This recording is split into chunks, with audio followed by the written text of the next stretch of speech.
Bueno, pues un saludo.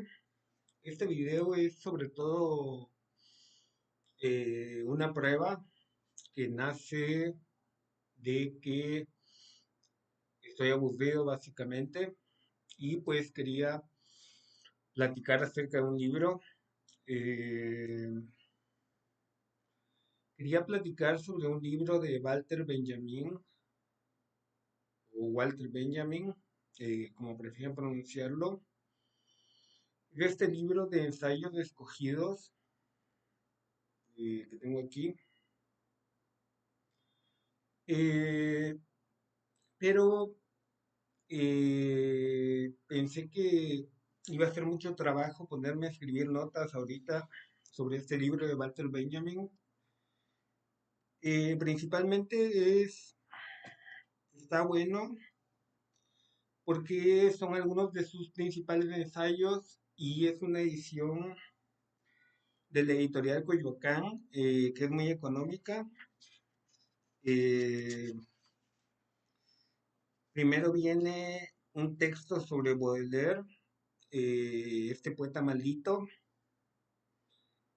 y nos habla de cómo Baudelaire estaba buscando un lector que probablemente no existía en su tiempo, que probablemente él estaba apelando a un lector del futuro. Y pues quizás nos quiera decir que el propio Walter Benjamin pensaba esto, ¿no? Que su lector iba a ser un lector del futuro y pues tendría razón, ¿no? Porque el siguiente texto que viene en este libro, Ensayos Escogidos, es sus famosas tesis de la filosofía de la historia, que como, bueno, esa tesis famosa que se inspira en el cuadro del Ángel Nuevo de Paul Klee, nos habla de cómo la modernidad o la hiperindustrialización iba a crear ruinas, ¿no? Ruinas de lo que es la humanidad, con esta famosa frase que tiene también de todo documento de cultura es un documento de barbarie. Bueno, estos ensayos también vienen aquí en este libro.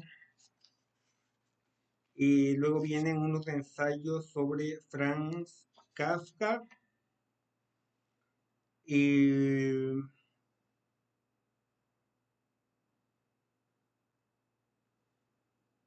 que están muy interesantes. Yo hice unas anotaciones acá, pero tendría que volver a releerlo.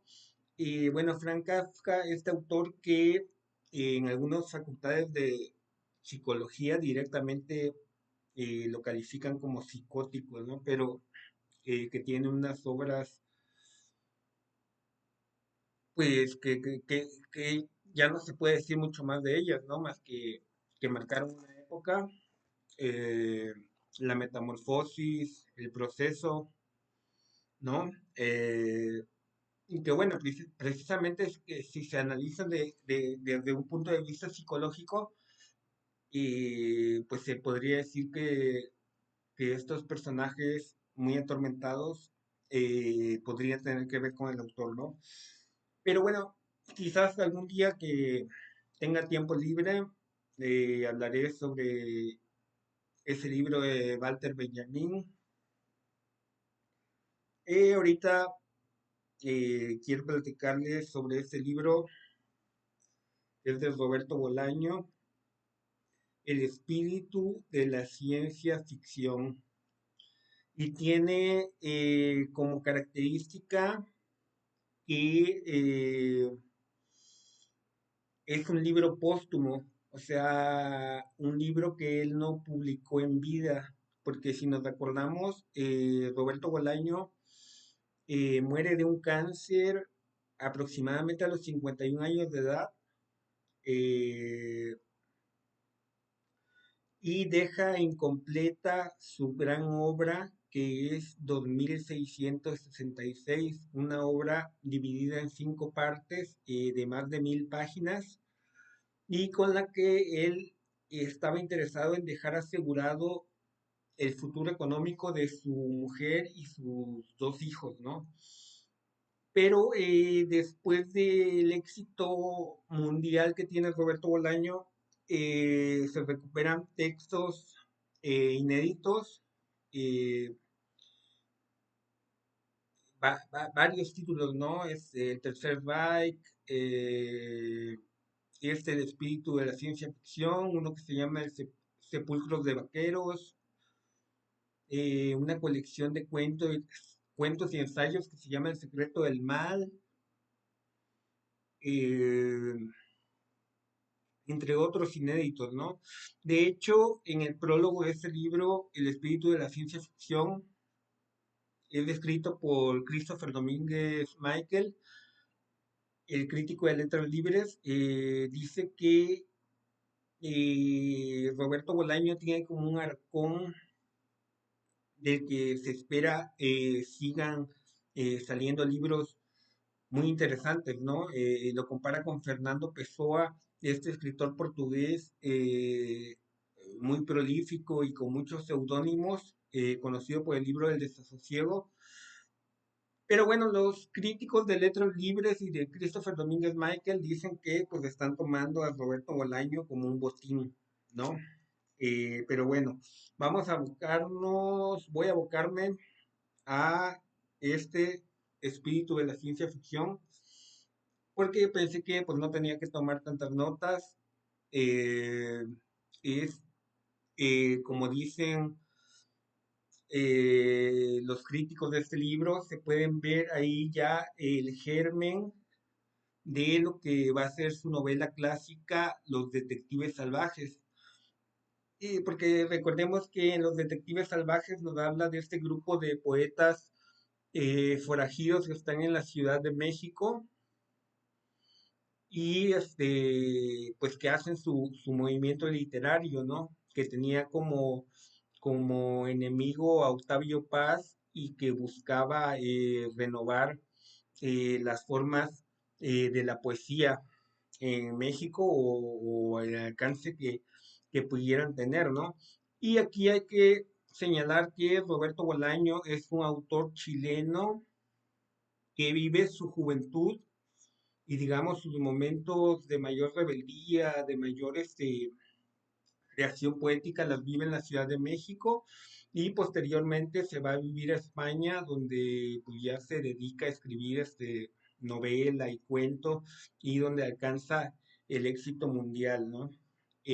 Bueno, entonces el espíritu de la ciencia ficción, este libro que tengo aquí, es como una especie de ensayo de lo que va a ser los detectives salvajes, ¿no? No aparece todo este grupo de poetas, pero aparecen dos amigos, Remo Morán y Jan Estrella, que es el seudónimo que usa Roberto Bolaño. Hay que mencionar que la literatura de Roberto Bolaño es autobiográfica, casi eh, un gran porcentaje es autobiográfica, ¿no? Entonces, eh, bueno, aquí en esta novela, Remo Morán sobrevive escribiendo para el suplemento literario de un periódico llamado La Nación y escribiendo para una revista pseudohistórica que le encarga artículos semanales, ¿no? Recordemos que en uno de los libros de cuentos de Roberto Bolaño, no me acuerdo si es en Putas Asesinas o en Llamadas Telefónicas, hay un cuento dedicado a Enrique Vila Matas, en el que también cuenta que uno de los personajes trabajaba en una de estas revistas de segunda o tercera calidad, ¿no? Que eran pseudocientíficas, pseudohistóricas. A mí me hace pensar en una revista que se publicó acá en México, hace muchos años, que se llamaba Duda, que hablaba de fenómenos paranormales y un poco de historia y todo ese tipo de cuestiones, ¿no? Eh, bueno, entonces, el narrador es principalmente este Remo Morán, que se dedicaba a hacer estos trabajos para subsistir Y el otro personaje, trasunto de Roberto Bolaño, Jan Estrella, se la pasaba encerrado en su cuarto, eh, únicamente leyendo libros de ciencia ficción que le conseguía su amigo, ¿no? Entonces, bueno, ¿qué otra cosa? Eh, bueno, a Remo Morán le sugieren ir a un taller de poesía donde se habla de T.C. Eliot, de Bonifaz Nuño, entre otros poetas, eh, y habla de la proliferación de talleres literarios que, que había en la Ciudad de México y quizás en el país en general, y de la proliferación de revistas literarias, ¿no? Que quizás son un germen o algo que se adelanta al Internet, ¿no? Donde ahora pues se puede publicar de una forma mayor, hay una gran oferta de publicaciones literarias y pues quizás como el artista conceptual mexicano Ulises Carrión en su arte correo hubiera podido predecir lo que iba a ser el Internet, ¿no?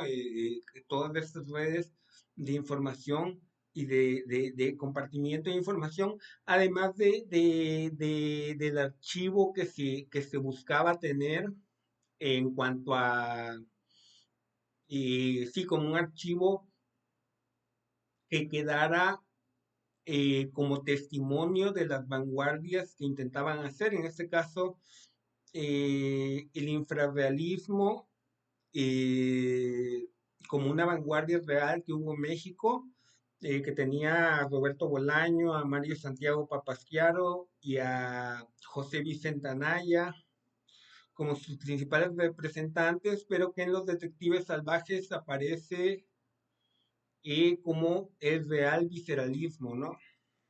Mm, Bueno, entonces esto ya se va adivinando aquí en el espíritu de la ciencia ficción. Por otra parte, Jan Estrela eh, se dedica a escribir, eh, se dedica a escribir cartas a autores de ciencia ficción. Bueno, entonces por alguna razón Hugo se cortó el video pasado, pero le estaba diciendo que Jan Estrela, trasunto de Roberto Bolaño en el espíritu de la ciencia ficción, se dedicaba a escribir cartas a diferentes autores de ciencia ficción, entre ellos Ursula K. Le Guin, bueno, coleccionaba toda clase de libros de ciencia ficción, entre ellos, pues del más conocido Philip K. Dick, ¿no? Que es un maestro, ¿no? Basado en sus libros, han aparecido películas como Minority Report, Los Agentes del Destino, entre varias más que ahorita no me acuerdo, pero pues que son de la cultura popular ya, ¿no? Entonces, bueno, ¿por qué escribía esas cartas? Quizás para inventarse un árbol genealógico fantástico, eh, quizás simplemente por aburrimiento, quizás pensaba que sí le iban a contestar, él les contaba sus sueños, les preguntaba acerca de sus posiciones políticas o por lo menos de política literaria. Y pues hay algunas cartas muy bien escritas, sobre todo que como en Los Detectives Salvajes, la forma de narrar la novela es eh, pues poniendo una especie de una serie de entrevistas a los diferentes personajes y a través de esas entrevistas se va narrando la historia. Acá se va narrando la historia por un narrador omnisciente, pero a la vez se va intercalando con estas cartas de escritores de ciencia ficción. Y, en esto recordemos que Roberto Bolaño, aunque quizás no los reconocía tanto, pero sí muchos han afirmado que sigue este afán experimental de Julio Cortázar, ¿no? Por ejemplo. Entonces, quiero leer en la página 113 la carta que le manda a Ursula K. Le Guin, que me parece muy lograda. Dice, ¿qué podremos hacer los Crichis cuando nos llegue la hora? ¿Es nuestra aplastante mayoría nuestra arma? ¿Será la identificación del agresor con una víbora nuestra arma? ¿Es nuestra capacidad para traducir la palabra muerte nuestra arma? ¿Es nuestra fe ciega, sordomuda en sobrevivir nuestra arma? ¿Será la audacia nuestra arma? Nuestros arcos y flechas que suben hacia los helicópteros como un sueño, como los fragmentos dispersos de un sueño son nuestra arma. La, implaca- la implacabilidad es nuestra arma. Los dorados que cabalgan borrachos y sin cesar de disparar hacia la columna de tanques son nuestra arma. Un viejo disco de Agustín Lara en el borde exacto de la nada. Los platillos voladores que aterrizan en los Andes y despegan de los Andes. Nuestra identidad Crichi, el arte de la comunicación veloz, el arte del camuflaje, las fijaciones anales explosivas, la fiereza pura, ¿qué se nos dará y qué debemos tomar para resistir y vencer? Dejar de mirar la luna para siempre jamás, aprender una y otra vez a detener los tanques. Me estoy quedando sin batería, pero vamos a ver si me da tiempo. Aprender una y otra vez a detener los tanques de Guderian en las puertas de Moscú. ¿A quién debemos besar para que despierte y deshaga el hechizo? ¿A la locura o a la belleza? ¿A la locura y a la belleza? Mil besos, Jan Estrella. Bueno, esa es una de las cartas que manda el trasunto de Roberto Bolaño a Úrsula K. Le Guin. Bueno, él le cuenta historias a su amigo, como la de un astronauta que viaja en el espacio por mucho tiempo buscando un planeta habitable, pero de pronto se va dando cuenta que su sombra cada vez se hace más oscura y que va tomando vida propia, ¿no? Y que nos dice que podría significar la idea esta que también está en El hombre en el castillo de Philip K. Dick, de una ucronía donde los nazis hubieran ganado la Segunda Guerra Mundial y estuvieran intentando expandir sus dominios, ¿no? De una forma fuera del planeta. Eh, bueno, ¿qué más podemos comentar sobre este espíritu de la ciencia ficción? Yo tenía unas notas por aquí. Bueno,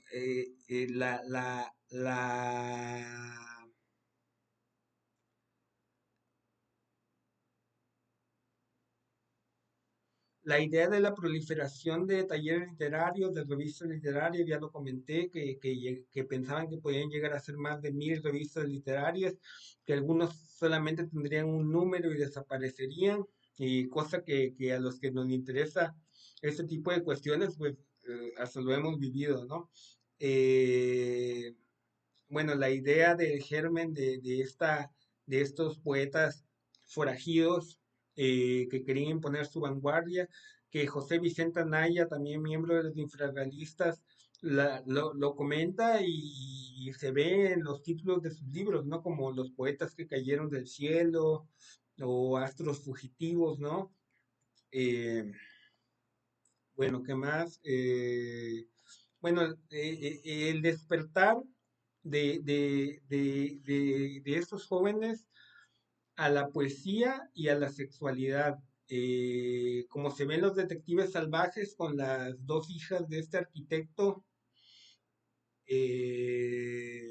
las hermanas Fong, acá también aparecen con otro nombre. Aparece también nombrada Alcira Soud Escafo, que es la uruguaya que estuvo durante la toma del 68 de la UNAM, que va a tener pues su propia historia en esta novela también muy bonita de Roberto Bolaño que se llama Amuleto. Eh, bueno, yo creo que ya con esto puedo ir terminando esta como recomendación o comentario, no sé cómo llamarle, de el espíritu de la ciencia ficción. Y en la página 151 tenemos una parte que a mí se me hace que ya refleja todo el estilo de Roberto Bolaño, ¿no? Es una cita larga, así bueno, por mi modo dice, en cuanto a Yang, he dicho que sus cartas se multiplicaron. De hecho, casi todo el día estaba escribiendo cartas y leyendo libros de ciencia ficción que José Arco y yo le traíamos a carretadas. Los libros eran casi todos robados, lo que no resultaba difícil yendo a las librerías en compañía de José Arco, contumaz en estos menesteres. No era fácil satisfacer las listas de títulos y autores que Yang nos exigía, muchos de ellos sin traducir al español y que debíamos sustraer de librerías especializadas en literatura de lengua inglesa, poco abundantes en el DF y lo que es peor, más de una con régimen de vigilancia interna más propio de la Biblioteca Pública de Alcatraz. Sin embargo, y tras aventurillas sin mayor trascendencia, Jan tuvo a su disposición todos los libros que deseaba. Estos subrayados, anotados, vueltos a subrayar, se fueron apilando por todos los rincones de nuestro cuarto de una forma caótica que impedía incluso la circulación. Salir a orinar por la noche sin estar del todo despierto y sin encender la luz podía ser peligroso. Una lapa, eh, Smith, una ratita, Olaf Stapledon o casi toda la obra de Philip K. Dick. Jugando a hacer una piedra podían zancadillarte en cualquier momento. No resultaba extraño despertar a mitad de una pesadilla con un libro de Brian Aldiss o de los hermanos Strugatsky enredados entre los pies, y era inútil, por supuesto, hacer deducciones sobre cómo había llegado el libro en cuestión a ese lugar. Si bien debo reconocer que no hacíamos las camas con demasiada frecuencia, hasta que por fin Jan se decidió a ordenar aquel basurero galáctico. Un mediodía aparecieron los libros junto a la pared, pero apilados de tal manera que en verdad más que un montón de libros, aquello parecía una banca de plaza de armas. Faltaban los árboles y las palomas, pero el aire, la aureola emergía del montón de volúmenes robados. Al cabo de unos instantes me di cuenta de que esa era precisamente la intención. ¿Cómo lo has logrado?, exclamé sorprendido. Con paciencia. Jan tenía un aspecto extraño, sobreexcitado, con la piel casi transparente. Me recuerda a las bancas de la Plaza de Armas de Los Ángeles. Moraleja, nunca desprecies los libros de bolsillo.